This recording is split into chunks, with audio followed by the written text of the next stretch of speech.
It was just another quiet morning for Alexander Grayson, one of the most powerful and mysterious billionaires in the city. Known for his genius in tech and cold business strategies, he lived a life far from ordinary, but also far from anyone's reach. People knew his name, his wealth, and the massive empire he built, but few ever got close enough to know the man behind the money. He wasn't the type you'd expect to stop his car in the middle of a park, and yet that's exactly what he did. The early fog was still lifting when his sleek black car rolled slowly to a stop near the old part of East Side Park. It wasn't part of his usual route, but something told him to take a turn that morning. He couldn't explain it, just a quiet pull in his chest, a whisper of instinct. Alexander didn't believe in fate, but the moment his eyes landed on what was lying under the half-bare tree near the bench, everything changed. There, curled up on the cold grass, was a girl. Barely more than a teenager, her clothes thin, her skin pale, and her arms cradling not one, but 3 tiny babies. All of them were motionless. For a second, his heart stopped. It didn't make sense. This was the kind of thing you see in a movie, not real life. But this was real, too real. He jumped out of the car without a second thought. The girl's breathing was shallow, her lips chapped and trembling. The babies, triplets it seemed, were wrapped in a worm blanket, their tiny faces flushed and damp with sweat. No one else was around, just the sound of leaves rustling and a distant dog barking. It was like the world had gone silent just for them. Alexander didn't ask questions.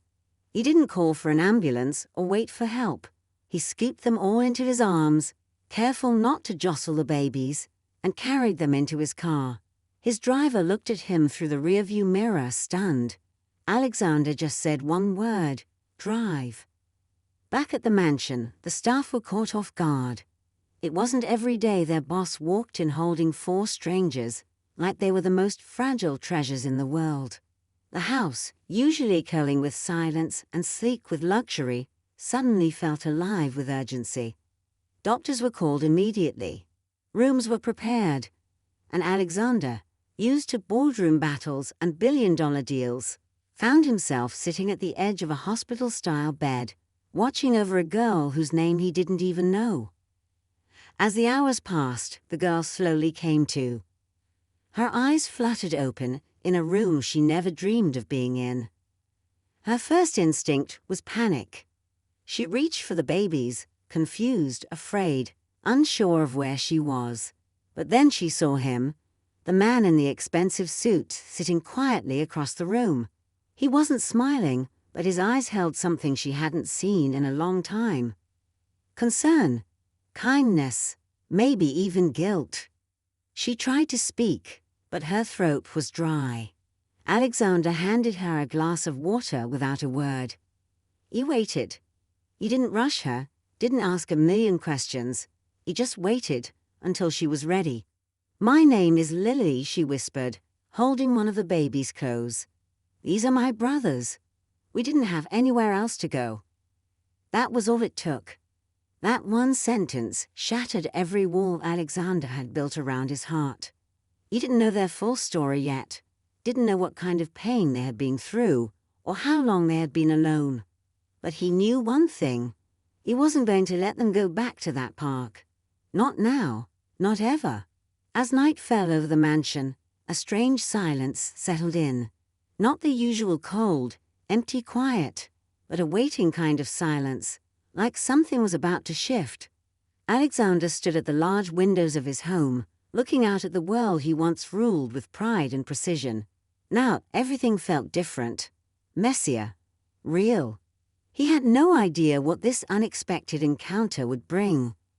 What secrets Lily was carrying, what dangers they might face, or how 3 tiny babies and a stranger had managed to break through the hardest part of him.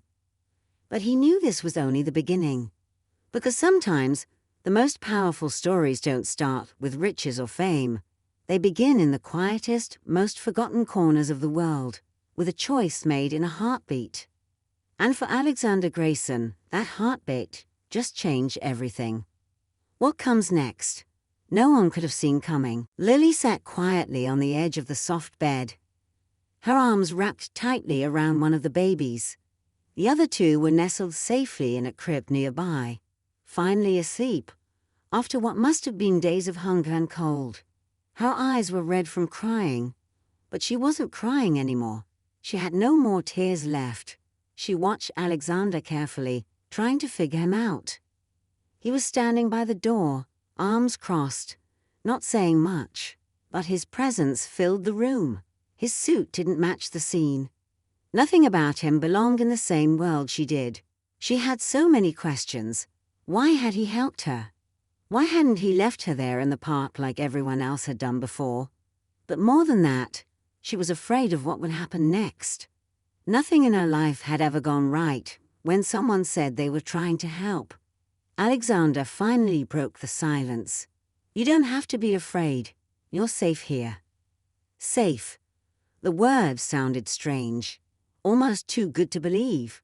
She wanted to believe it, but the weight of her past made it hard. Her mind kept flashing back to the night they ended up in that park. The cold wind, the empty streets, the last packet of baby formula gone. No money, no one to call. She clutched the baby closer and whispered, "We didn't mean to be there. I didn't know what else to do." Alexander nodded slowly. He didn't press her for more. Not yet, but his curiosity was growing. Who was this girl, barely 17, caring for 3 babies like they were her own? Where were her parents? And how had she ended up in that park, looking like she hadn't eaten in days? Downstairs, the mansion buzzed quietly. Staff moved carefully, speaking in low voices, unsure how to process this sudden shift in the billionaire's world. Alexander had always been distant, private, guarded. Now he was carrying babies and bringing strangers into the heart of his home. Something had changed. No one could say what, but everyone felt it. That night, after making sure Lily and the babies were comfortable, Alexander sat alone in his study. The fire crackled softly. He couldn't stop thinking about her. Not in the romantic way people might assume, but in a deeper, unsettled way. There was something about her eyes, something she wasn't saying, and he couldn't stop wondering why she was out there with 3 infants, and no one looking for her. He tapped into his network. Discreetly, of course. He had the means to dig into anyone's past, and this time he needed answers, not for control or power, but because something didn't add up. She didn't look like she belonged to the streets. Her words were careful, her tone polite. She had the kind of quiet strength that comes from surviving too much too soon. Meanwhile, in her room, Lily lay awake. She stared at the ceiling, listening to the babies breathe beside her. Every little sound made her flinch. She was used to sleeping in places where noise meant danger. For the first time in weeks, she wasn't freezing. She wasn't running. But that didn't mean she felt safe. Not yet. Not when she didn't know what tomorrow would bring. She thought about the past, about her mom, about how everything fell apart after the accident, about the day she found out she wasn't just a sister anymore, she was all they had. Her heart ached with the weight of it all. She had done what she could, kept them alive, walked the streets for food, begged when she had to. But eventually, even her strength had limits. That's when they ended up in the park, and that's when he found them. The next morning, Alexander returned to her room. He brought food, real food, and sat down across from her with a calm she didn't expect. She waited for the questions to start, but they didn't come right away. Instead, he simply asked, "Are they your brothers?" She nodded. "And their parents?" "Gone." There was a silence after that. Not awkward, but heavy, like the space between 2 people trying to understand each other without pushing too hard. He finally asked, "Why didn't you ask anyone for help?" She looked down at her hands, ashamed. "I tried. People looked at me like I was lying, like I was just another kid making up a story. After a while, I stopped asking." Alexander leaned back, trying to make sense of it all. Her story wasn't unusual, sadly.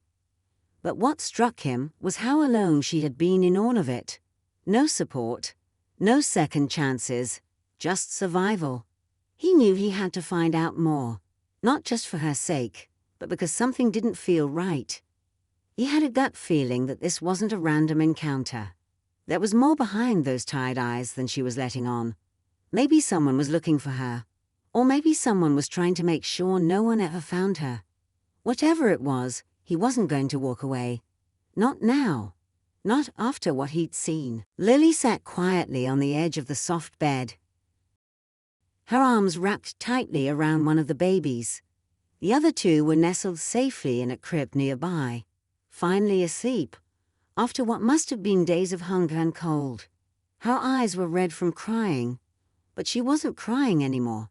She had no more tears left. She watched Alexander carefully, trying to figure him out.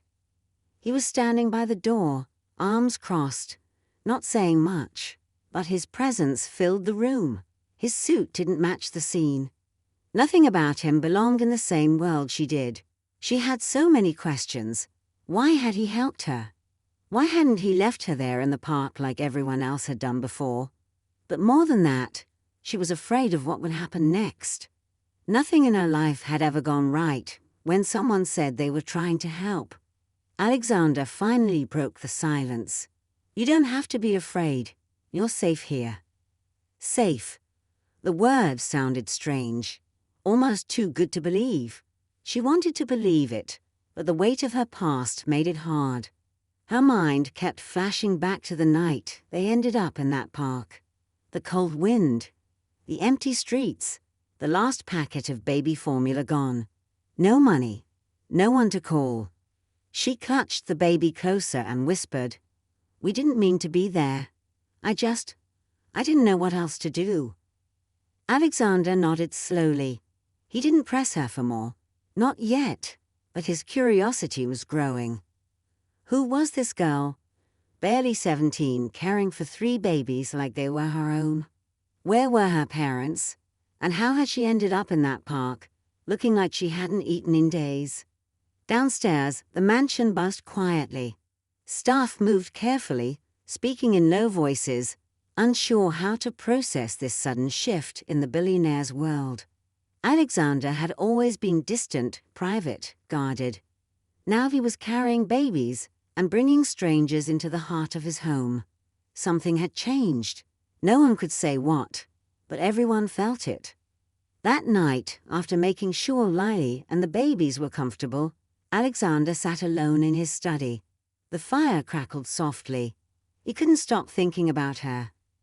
Not in the romantic way people might assume, but in a deeper, unsettled way.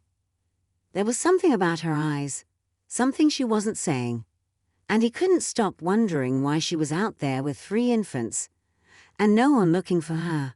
He tapped into his network. Discreetly, of course. He had the means to dig into anyone's past, and this time he needed answers, not for control or power, but because something didn't add up. She didn't look like she belonged to the streets. Her words were careful, her tone polite. She had the kind of quiet strength that comes from surviving too much too soon. Meanwhile, in her room, Lily lay awake. She stared at the ceiling, listening to the babies breathe beside her. Every little sound made her flinch. She was used to sleeping in places where noise meant danger. For the first time in weeks, she wasn't freezing. She wasn't running. But that didn't mean she felt safe. Not yet. Not when she didn't know what tomorrow would bring. She thought about the past, about her mom, about how everything fell apart after the accident, about the day she found out she wasn't just a sister anymore, she was all they had.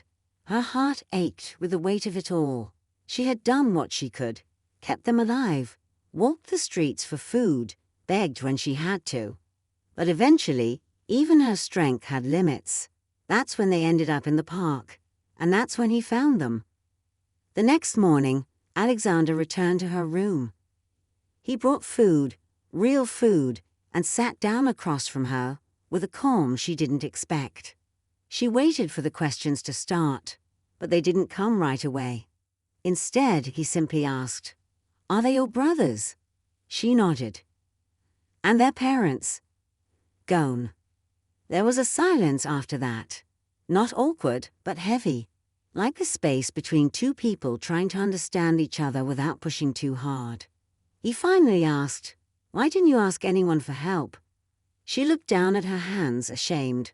"I tried. People looked at me like I was lying, like I was just another kid making up a story. After a while, I stopped asking." Alexander leaned back, trying to make sense of it all. Her story wasn't unusual, sadly. But what struck him was how alone she had been in all of it. No support, no second chances, just survival. The air around the mansion felt heavier with each passing day. Even the smallest noises made everyone tense. The creak of a hallway floorboard, the sudden buzz of the front gate, the ring of an unanswered phone. Alexander had tightened security as much as he could without turning the place into a fortress. But still, something felt off. No matter how many guards he hired or cameras he added, he couldn't shake the feeling that they were already being watched from somewhere too far to see, and just close enough to touch. Lily tried to pretend everything was fine, especially for the babies. She read to them, sang softly at night, even laughed a little when one of them started trying to crawl.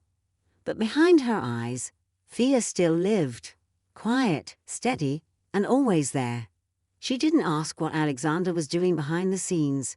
She didn't have to. She could tell by the way he moved through the house now. Alert, purposeful, careful not to leave her alone too long. One evening, he came to her room, his expression unreadable. "We need to talk," he said simply. She followed him to the study, and he closed the door behind them. "I think he's close," Alexander said. "Too close. One of the cameras picked up a figure outside the south wall 2 nights ago. We couldn't catch his face, but it wasn't a random trespasser. He knew where to look. He avoided every sensor. This isn't his first time doing this." Lily's voice trembled. "He's found me." Alexander leaned in. "We'll keep you safe, but you have to tell me everything. No more holding back." She nodded slowly, the weight of her silence finally breaking. "His name is Mark. After my mom died, he said he'd take care of us. He even had legal custody over the twins for a while. I didn't know how bad he really was until I turned 16. He started drinking more, locking us in rooms when he got mad. I had bruises I had to hide. The babies would cry for hours, and he wouldn't even look up from the TV." She paused, wiping away a tear. "One night, he came home yelling. Angry about some money he said we owed him. I took the twins and ran. I knew I couldn't go to the police. He had friends in places. I tried shelters, but no one believed me. I lied about my age just to stay hidden. Then I found out I was pregnant. That was the 3rd baby. I couldn't keep running, so I just tried to disappear." Alexander's jaw clenched. The idea of someone treating her like that, chasing her while she tried to protect not just herself, but 3 small children. It lit something inside him he didn't even know he had. Not pity, rage. "We need to move you," he said. "Tonight." She looked up, startled. "What? Where would we go?" "I have a safe house just outside the city. Private land, completely off the grid. No one knows about it but me and one other person I trust. I'll take you and the babies there myself." "But what about him? If he's close?" "That's why we move now, before he gets bolder." Lily hesitated, then nodded. She trusted him. She didn't know why. The SUV raced through the forest road, its headlights slicing through the dark as Alexander gripped the steering wheel tighter than before. His jaw was set, his eyes scanning the rearview mirror every few seconds, expecting something, anything, to reappear behind them. Lily sat silent in the back seat, cradling the baby as her heart thudded painfully in her chest. The two other babies were awake now, stirred by the tension in the car, whimpering softly. Even they could sense that something was wrong. "He let you go," Lily finally said, her voice almost a whisper. Alexander didn't take his eyes off the road. No, he was buying time. He wanted us to think we were safe again. Lily leaned back, trying to process everything. She'd known Mark was dangerous, but seeing how easily he found them, even with all the security and hiding, shook her deeply. She glanced down at the baby in her arms, his tiny chest rising and falling. She couldn't let that man near them ever again, no matter what it took. They arrived at the safe house an hour later. It wasn't a fancy mansion like the one they had left behind. It was tucked deep in a wooded valley, surrounded by tall trees and hidden cameras. The house was modest, old stone and wood, but solid, secluded, safe for now. Once inside, Alexander set up emergency security protocols. The windows were reinforced, panic rooms checked, surveillance synced with his private network. The safe house had been built for situations like this, but never had he used it for something so personal. Every step he took now wasn't just about protection. It was about keeping *** safe, and the babies, all of them. But as the sun rose and Lily finally managed to close her eyes for a moment, Alexander's phone buzzed again. A new message. No name attached. Just a short sentence and a photo. ***, you're not the only one she's lied to ***. Alexander stared at the screen. The photo showed Lily, much younger, maybe 14 or 15. She was standing in front of a government building. Her face was pale, scared, and she was holding a file. Behind her was a woman, older, with sharp eyes, and a badge hanging from her neck. He frowned, confusion swirling. He zoomed in on the file in her hands. The folder read Protective Custody Request. He didn't understand. Had Lily been involved in something even deeper? Something she hadn't told him? He sat down, scrolling through more messages. Whoever was sending them knew things, real things, not the kind you could dig up easily. And that made everything more dangerous. When Lily woke, the light outside was soft. One of the babies was still asleep. The other two were babbling quietly. She stretched her arms and walked out into the hallway, finding Alexander already awake, pacing the room with his phone in hand. He didn't notice her at first. "Everything okay?" she asked gently. He turned slowly, eyes narrowed. "Is there something else you need to tell me, Lily?" She stiffened. "What do you mean?" He walked over and showed her the photo. She froze. "Where did you get this?" she asked, her voice suddenly sharper. "It was sent to me anonymously, with a message." Lily looked away, her expression guarded. "That was when I first ran away. I was trying to get help. I went to the state. I told them what was happening at home. They put me in protective custody. But it didn't last." "What do you mean?" "They said they couldn't prove anything. Mark twisted everything around, said I was unstable making it up, that I just wanted attention. They handed me back to him." She swallowed hard. "After that, I knew no one was coming, so I stopped asking." Alexander studied her closely. She wasn't lying. He could see the pain in her face, the way her hands shook slightly. But something still didn't add up. Why would someone go to the trouble of sending this now? What were they trying to hint at? Lily sat down heavily on the couch. "There's something else. I never told you the full truth about the third baby." Alexander knelt in front of her. "What is it?" She looked him in the eyes. "He's not mine.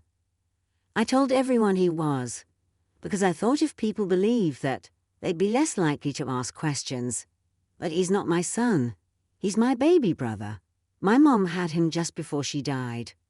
I've been raising him ever since. No one else even knows he exists. Not legally, not in any records. And that's what Mark really wants." Alexander's blood ran cold. "Why?" Lily hesitated. "Because my mom had life insurance, and she named the baby as the sole beneficiary. Not me, not Mark. Just him. There's money, more than I ever knew about, sitting in an account, and Mark wants to control it. Everything clicked. This wasn't just about abuse or obsession. It was about greed. Mark wasn't chasing her out of twisted love. He was hunting her because she stood between him and a fortune. Rain poured down over the safe house like the sky had been holding its breath too long and finally let go. The windows rattled softly as thunder rolled in the distance, but inside, the tension was louder than the storm. Alexander stood near the fireplace, speaking in a low voice with one of his security, leads through an encrypted call. Lily paced nearby, clutching the baby monitor close, watching the feet of the nursery where the 3 babies slept peacefully, completely unaware of how close danger really was. The plan had been set. After discovering the truth about the life insurance and the 3rd baby's real identity, Alexander had used his legal team to file emergency protection orders and begin the paperwork to claim guardianship over all 3 children under federal custody protection. It was risky, and they knew it would flush Mark out. But they were done hiding. It was time to end it. That night, while the rain masked footsteps and the forest around them swallowed sound, Mark made his move. The motion detector outside the east wing lit up red. Alexander's phone buzzed. He checked the feed and saw the grainy silhouette of a man moving fast, heading straight for the back entrance. His heart spiked, but he didn't panic. He turned to Lily. "Stay here. Keep the babies in the panic room. Don't come out unless I say so." She didn't argue this time. She simply nodded and disappeared down the hallway, locking the nursery door behind her. Seconds later, she entered the hidden panel and activated the security lock from inside. Alexander grabbed the concealed weapon he hoped he wouldn't have to use, tucked it under his jacket, and moved toward the back entrance. His team was already mobilized, flanking the house from both sides. But this time, Mark wasn't working alone. Just as Alexander rounded the corner, a second alert flashed. Someone was trying to cut power from the outside. Another figure appeared on the screen. Shorter, moving with precision. That's when Alexander knew. The person who had been feeding Mark information wasn't just some stranger watching from afar. It was someone asterisk inside asterisk. A crash echoed from the north wing, glass shattering. Alexander ran toward the sound just as a loud, sharp cry came through the baby monitor in Lily's hand. She froze, hands trembling, as the smallest baby's cry pierced the room. Downstairs, Alexander burst into the north hallway and found himself face to face with Mark. Soaked, wild-eyed, and furious. "You've played house long enough," Mark spat. "She doesn't belong to you." "She doesn't belong to asterisk you asterisk either," Alexander said calmly. "You're done running. It's over." Mark lunged. The 2 men collided, crashing into the hallway wall, struggling for control. Mark swung hard, but Alexander ducked, grabbed his arm, and shoved him against the wall. The gun clattered to the floor, just out of reach. Alexander dove for it, but Mark kicked him back hard. Upstairs, Lily held the crying baby tight, her back against the nursery wall. Then she heard the click. The security lock on the panic room door. It was opening. Her heart stopped. She never activated it. No one from the outside should have access. A shadow fell across the doorway. It wasn't Mark. It was Kira, one of Alexander's assistants. Quiet, polite, always in the background. Lily stared, stunned. "You." Kira stepped in, her expression cool. "He promised me a cut. Said once the baby was his, we'd disappear with the money. I didn't think you'd last this long.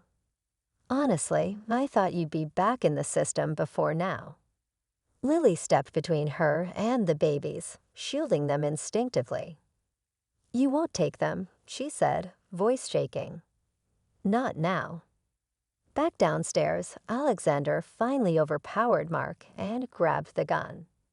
Sirens wailed in the distance. Security had triggered emergency backup. Mark, bloodied and gasping, slumped against the wall as lights from approaching vehicles lit up the driveway. At the same time, upstairs, Kira raised her hand to strike Lily. But Lily grabbed a nearby lamp and swung hard. It connected with a thud, and Kira dropped to the floor, unconscious.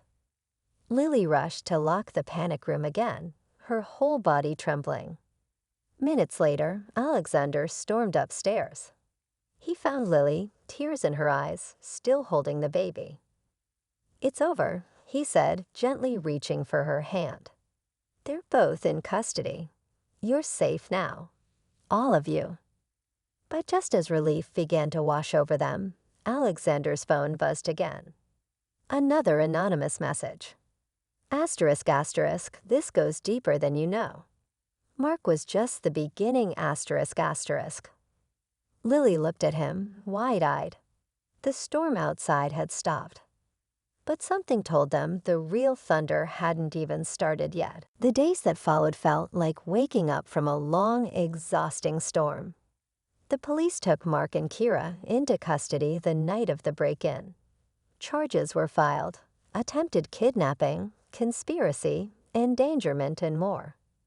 The evidence Alexander's team gathered, including security footage and intercepted messages, made it impossible for either of them to talk their way out of it this time. Mark's grip, which had haunted Lily for years, had finally been broken. Inside the safe house, things grew quieter. Not peaceful, not yet, but quieter in a way that allowed everyone to breathe again. The babies, thankfully too young to understand what had happened, slipped back into their routines. Lily sat often with them by the window, watching them giggle and reach for the light that streamed in. It was in those small, quiet moments she started to feel something she hadn't known in years: hope. Alexander didn't leave her side. He helped with the guardianship paperwork and connected her with trauma counselors, legal aid, and a trusted family attorney. They worked quickly to make things official. Lily's guardianship of her brother and the twins, now documented and legally protected, meant no one could come near them again without consequences. And the insurance money that Mark had been after. It was locked in a trust for the children, inaccessible to anyone but them once they were of age. That safety net would ensure they'd never have to worry about being taken advantage of again. Still, questions lingered, especially the message Alexander had received that night. Asterisk Mark was just the beginning. Asterisk, he handed the phone over to investigators, and they began tracking the source. It led to a burner account linked to a private database, one used by people involved in trafficking hidden wealth through children's trusts and loopholes in custody laws. What Lily had uncovered, without realizing it, was part of a much bigger operation. Mark hadn't just been greedy. He had been working with a ring of people who targeted vulnerable families like hers, exploiting legal gray areas for profit. That investigation continued quietly in the background, with Alexander helping fund the legal effort to bring those involved to light. Lily, although shaken by how wide-reaching the conspiracy was, felt a strange sense of purpose, knowing her story had become the key to exposing something much bigger. She wasn't just surviving anymore. She was fighting back. As weeks turned into months, the safe house started to feel less like a bunker and more like a home. The walls no longer echoed with fear, but with baby giggles, bedtime stories, and the sound of healing. Lily even began painting again, something she hadn't touched since her mother passed. The strokes were slow, unsure at first, but they became stronger with time, like her spirit finding its way back. Alexander never asked for anything in return. He didn't expect gratitude or praise. But the bond that had quietly grown between them in the chaos became something neither of them could ignore. There were late-night talks on the porch, quiet breakfasts with all three babies, and glances filled with understanding only they could share. Their relationship wasn't born from some fairy tale moment. It was built in the fire of crisis, where trust became the only currency that mattered. One morning, months later, as the spring flowers began to bloom around the safe house, Lily stood in the garden holding the youngest baby in her arms. Alexander walked over with a mug of coffee, handing it to her with a smile. "You've come a long way," he said. She looked at the little ones playing nearby. "We all have." There was a pause, soft and still. Then she turned to him. "Why did you stop that day? In the park?" He thought for a moment. "Because something about you, it felt like you needed someone to see you. Really see you." Lily nodded slowly. "You did." The wind brushed through the trees, and for once, it wasn't carrying a warning. It was carrying peace. The fear that had wrapped itself around Lily for so long had finally loosened its grip. And those scars remained, some deep, some still healing. She knew she wasn't alone anymore. Neither were the babies. Later that evening, after everyone was asleep, Alexander checked his messages one last time. A final update had come in from the private investigator he'd hired. The burner account, the one sending threats, had gone silent. Their server was seized by authorities. More arrests were underway. The ring was collapsing from the inside. That last message, though chilling at the time, had served its purpose. It reminded them to stay alert, to never get too comfortable. But it also gave them the final push they needed to stop running. With a sigh of relief, he put the phone down and stepped outside. The stars were bright above, and the world, for once, felt still.